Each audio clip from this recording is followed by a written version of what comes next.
Salut, c'est moi ta fatigante préférée. Donc voilà, un nouveau sujet aujourd'hui. Je sais que beaucoup se posaient des questions sur des parties plus intimes de la transition. Donc aujourd'hui, je vais m'ouvrir sur un sujet qui me met quand même un petit peu mal à l'aise. On va parler de sein, en fait. Mhm. Quelque chose de normal dans la vie des femmes.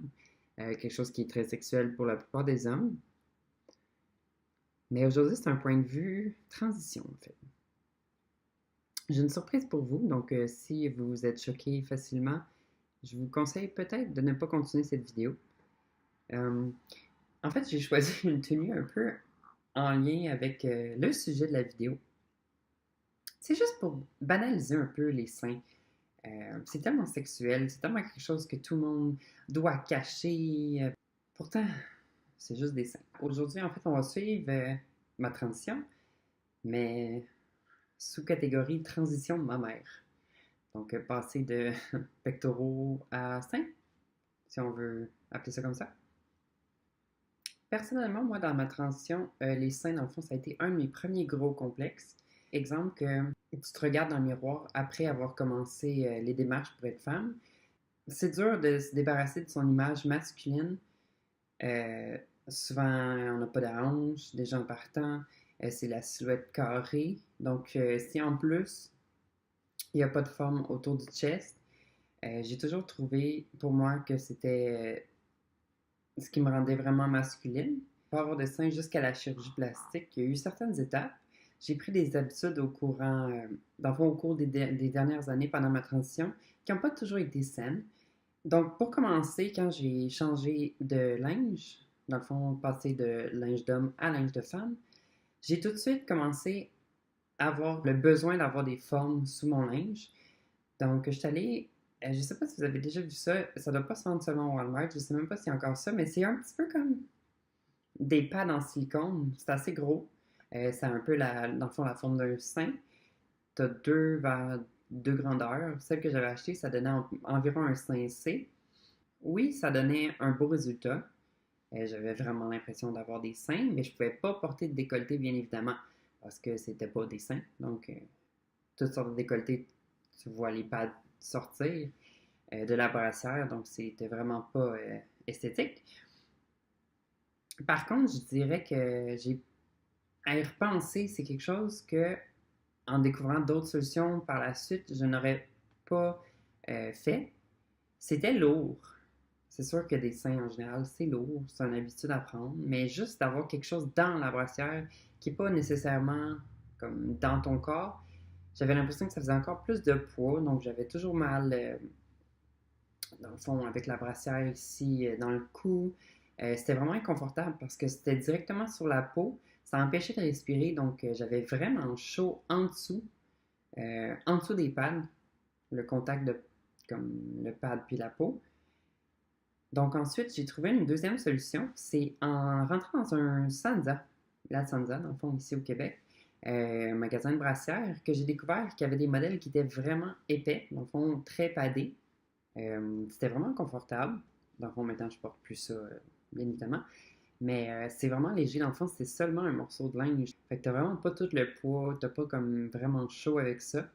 C'est sûr que ça donne toujours pas de décolleté. Dans le fond, c'est vraiment seulement une matière qui est par-dessus, dans le fond, ton chest pour donner les formes. Fait qu'après ça, il est venu la troisième étape. Quand j'ai commencé à prendre les hormones, ma poitrine a commencé à se développer. Donc, ouh, c'est vraiment cool. Ok, oui, je suis vraiment contente. Mais par contre, moi, j'avais déjà comme installé un petit peu, pas une norme, mais j'avais déjà une grosseur de sein selon les brassières. J'avais déjà mon image. Donc, mes seins ont poussé environ, comme la première année, du A, je dirais même pas. Année, je voulais pas sortir de chez moi, genre tout d'un coup, avant j'avais du C, le boum, j'ai plus rien. Euh, Par contre, tu sais, j'avais de la peau, j'avais des seins, maintenant je le savais que j'avais quelque chose que je pouvais travailler avec. Donc, il y a comme un nasty habit, genre une mauvaise habitude que j'ai commencé à prendre.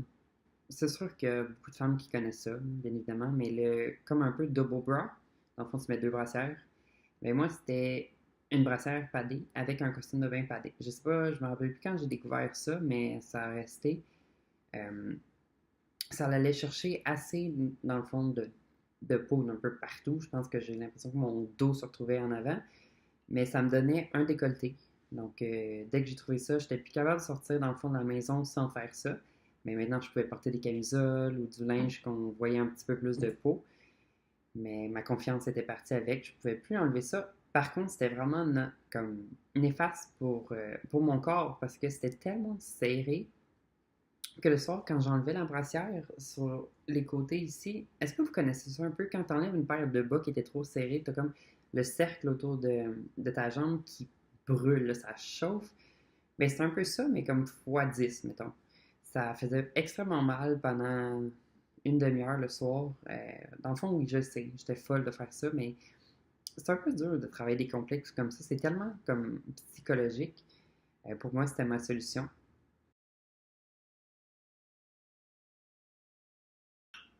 Ok, je vous l'accorde, effectivement.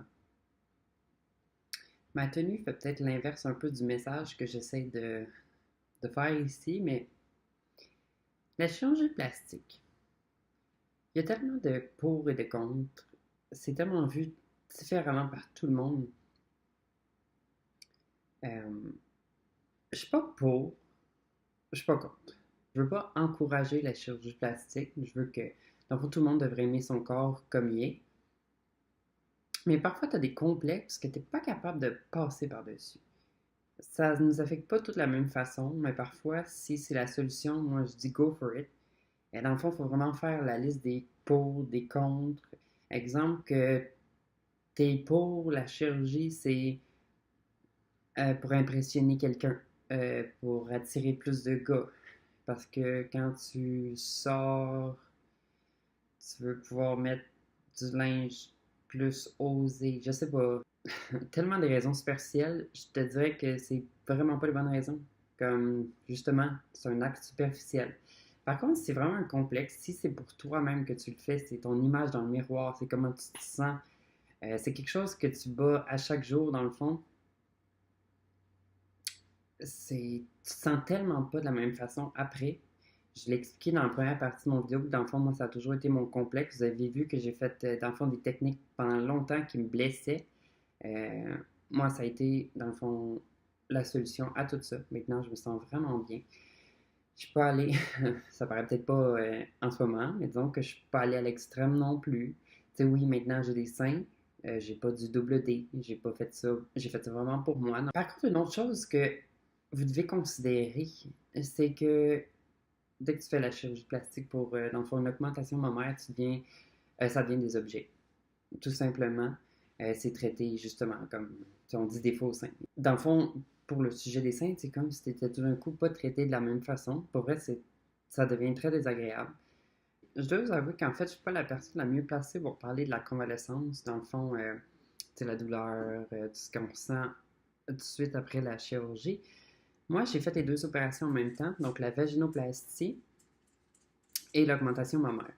Donc, pour ceux qui ne savent pas, la vaginoplastie, c'est transformation du pénis en vagin. Donc, entre se faire opérer pour des implants, se faire changer de sexe, il y en a un qui était un petit peu plus douloureux. Et comme les deux opérations étaient en même temps, je pourrais pas dire la douleur venait de où, mais je suis pas mal certaine que ça venait plus d'en bas qu'en haut. Par contre, ça a rendu mon opération, ma convalescence plus difficile. Bref, pour ceux qui considèrent la vaginoplastie et l'augmentation, je ne sais pas si je le reconseillerais à quelqu'un de faire les deux en même temps. Ça a rendu ma convalescence assez pénible. Tu n'as pas le droit de forcer du bas de ton corps. Donc, sortir du lit, se lever d'une chaise, des choses comme ça, c'est toujours avec tes bras. Mais dans mon cas, j'avais pas le droit de forcer avec le haut du corps non plus. Donc, c'était de rouler comme je pouvais en bas du lit. Ça a été vraiment douloureux et pénible. Par contre, maintenant, je suis contente que ça soit terminé. Au début, quand tu sors de l'opération, pour les femmes cis, dans le fond, nées femmes, je sais qu'il y a toutes sortes de bandages, puis des choses comme ça, je crois, pendant une semaine, t'as comme un wrap autour, ben pas un wrap, là, mais en tout cas un bandage. Ça prend un certain temps avant que tu puisses l'enlever. Moi, ça a été différent. C'est une nouvelle technique, dans le fond, que Dr. Brassard fait. Je sais pas s'ils font ça partout pour les personnes qui changent de sexe puis qui se font, dans le fond, une augmentation mammaire. Moi, j'avais rien. J'ai jamais eu rien. Ça a toujours été, dans le fond, après l'opération, j'avais des pansements en dessous pour les cicatrices que j'ai gardé un moment, mais j'ai jamais eu rien de bandage. C'était vraiment pour que les seins descendent seuls. Dans le fond, quand tu sors de l'opération, tu as les seins à peu près, je dirais, peut-être ici. C'est vraiment comme deux soucoupes, là, bam, poignées de même. Disons qu'ils sont vraiment hauts. Ça, je me rappelle plus exactement, là, mais je pense pour vrai que ça commençait quasiment ici. C'est ferme, c'est vraiment. Il faut que ça descende. Le temps ça se place, ça devient plus naturel. Ça prend quelques mois. Dans le fond, peut-être un an ou deux pour être vraiment comme totalement placé. C'est pour ça qu'au début, chaque jour, il y a vraiment un massage dans le fond qu'il faut venir faire. Justement, ça l'aide les seins à se placer. Je dirais qu'après l'opération, j'ai eu comme 3 phases d'acceptation de mes seins. C'est drôle à dire, mais pour commencer, tu sais, je passais du A à du C, qui est une très grosse différence. Les premières semaines, je dirais que j'étais pas habituée. C'était beaucoup trop gros.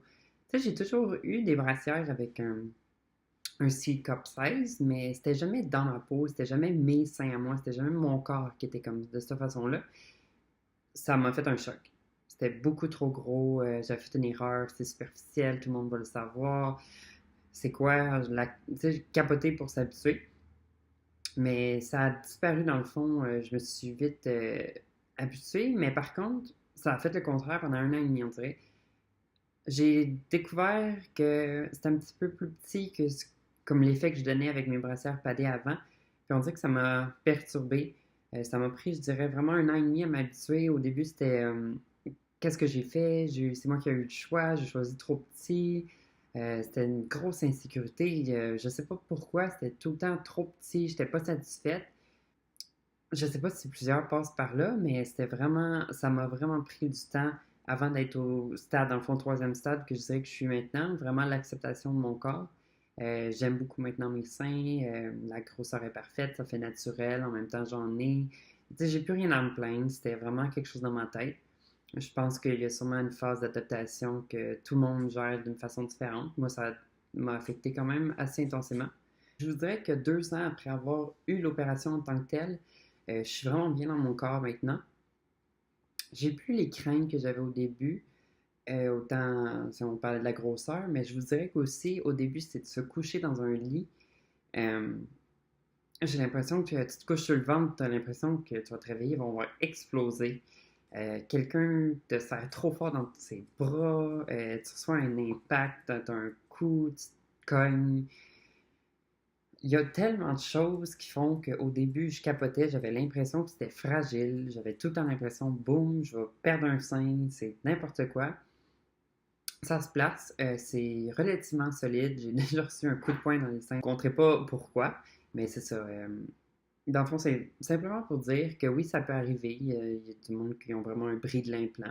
Juste du bois en disant ça, ça pourrait m'arriver moi aussi, mais pour l'instant, je pourrais vous dire que je suis satisfaite. Dans le fond, je suis pas aux petits soins comme si tout allait arriver.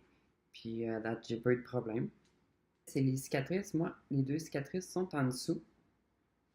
Donc, je vais vous montrer les images un peu de l'évolution des cicatrices. Je dirais que ça guérit bien. Ça fait maintenant presque 2 ans de l'opération. Ça se voit presque plus, les cicatrices. Il reste une chose, dans le fond, que je n'ai pas parlé encore. Quand tu fais comme la sélection pour l'opération, tu peux choisir deux.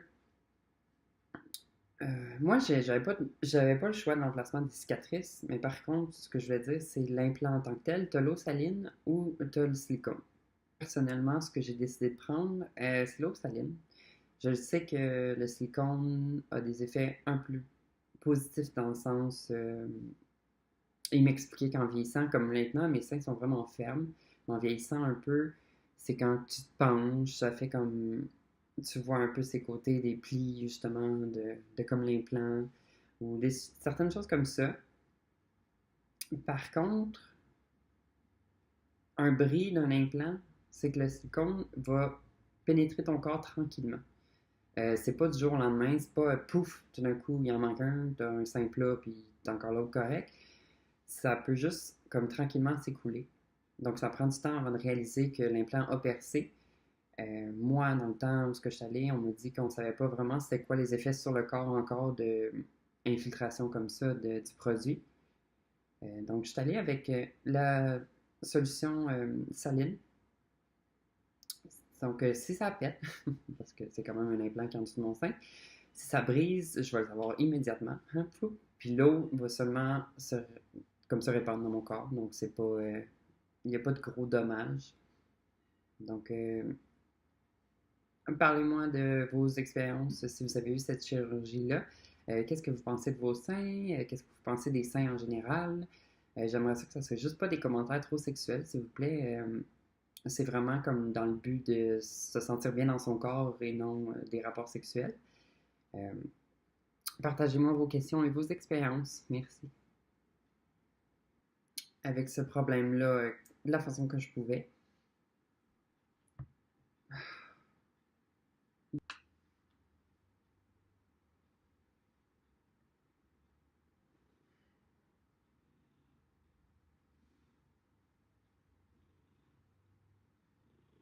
En fait, j'ai eu plusieurs habitudes qui n'ont pas toujours été saines. Are you serious? Patches.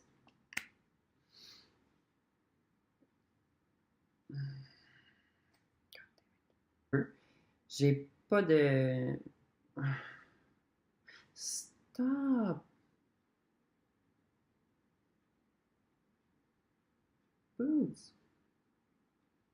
Can't you see I'm filming? I love you too. Leaks.